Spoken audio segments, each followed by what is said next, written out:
终将成为历史，就像我们的老祖宗一样。哪怕你现在再普通，再没有存在感，只要你有后代，未来某一天你后代会被人问候祖宗的时候呢，问候里包括了你。有人真的关心自己祖宗是什么样子的吗？有些人是世家，有族谱，家大业大的。别人一问你们祖上是干什么的，他们都很自豪，很有底气的回答：我祖上当官的，或者我姓赵，我姓李，祖上当皇帝的，体面吧？但真相是怎么样的呢？族谱上只写好的，而坏的、脏的、穷的、真实的全部跳过。如果每个人都有一本真实的族谱，那真相都藏在那几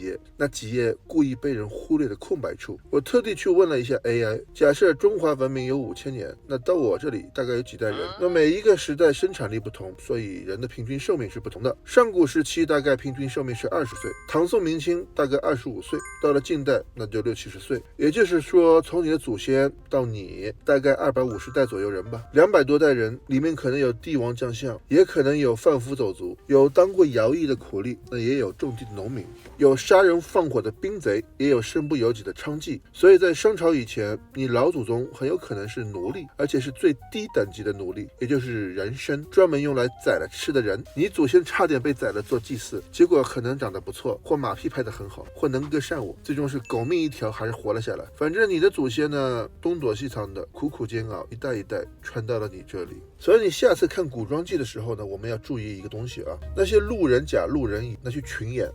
或者说杀人放火的强盗，被掳走的妇女儿童，抢民女男丁的兵卒，还有街上被那个马车给碾死的小乞丐，甚至是躺在地上的无名尸体，都有可能是你某一个祖先，不应该是必定有一个是你的祖先。你的祖先们造过长城，啃过树皮，杀过人，越过祸，也被别人杀过和越过祸，只不过被杀之前留下了火种，才有了你。甚至你某一代祖宗为了活命吧，还吃过人。在古代吃人太稀松平常了，几乎年年都有岁大鸡人相食，有的记录下来了，而有的没有。这证明什么呢？这证明我们现在还在喘气的都是历史幸存者的后裔，是祖先们苟活下来才最终有的我们。我们继承了祖先们优质的血脉，继承了他们逃跑的基因、投降的本事和装死的智慧。你现在抑郁和焦虑，你的祖先们表示呢不理解，这很正常呀。他们整天干体力活，忙完了之后就倒头就睡，没有时间悲伤和难过。如果是我的话，我觉得外卖不知道点什么很痛苦，外卖迟到了20分钟还很痛苦，我买不起豪车豪宅很痛苦。而我的某个祖先可能刚刚被抄了家，被发配边疆充军去了，